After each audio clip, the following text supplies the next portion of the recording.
Pădure neagră s-a adunat sub cer de lună, taina se cununa. Vântul cântă mersul lor ascuns, umbre noapte, glasul lor răspuns.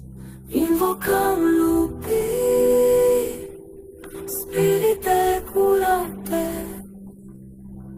păzitori de umbre, chemări întunecate.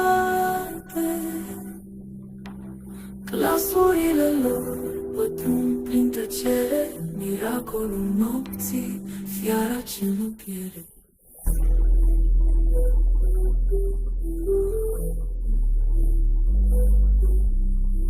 Privește-n ochii lor, adânc și fierbinte, în ei ascunse-i forța vieții nestrămutate. Dansează-n foc, pădurea este vie, chemarea lor eternă, un cântec fără frânghie.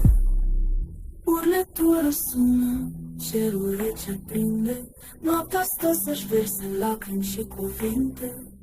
Lupul nu e frică, lupul este taină, în ea se scurge nefiresc, în liniștea de haină. Invocăm lupii, spirite curate,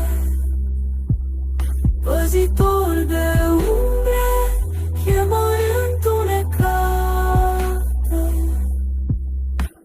Glasurile lor pătrund prin tăcere, miracolul nopții, fiara ce nu pierde.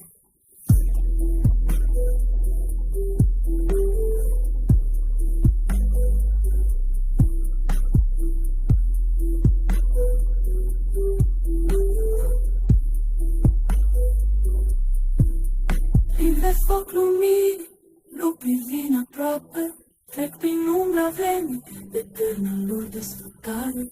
Sub lună se leagă în mirajul fioros, invocând lupii, chemarea noastră jos.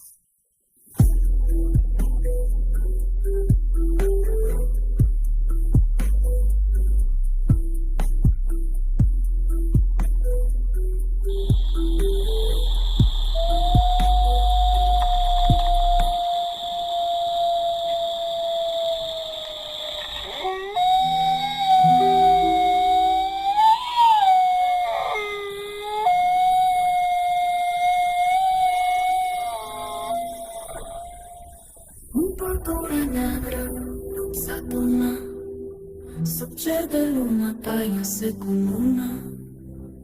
Vântul cântă mersul lor ascuns, umbre noapte, glasul lor răspuns. Invocăm lupii, spirite curate, păzitori de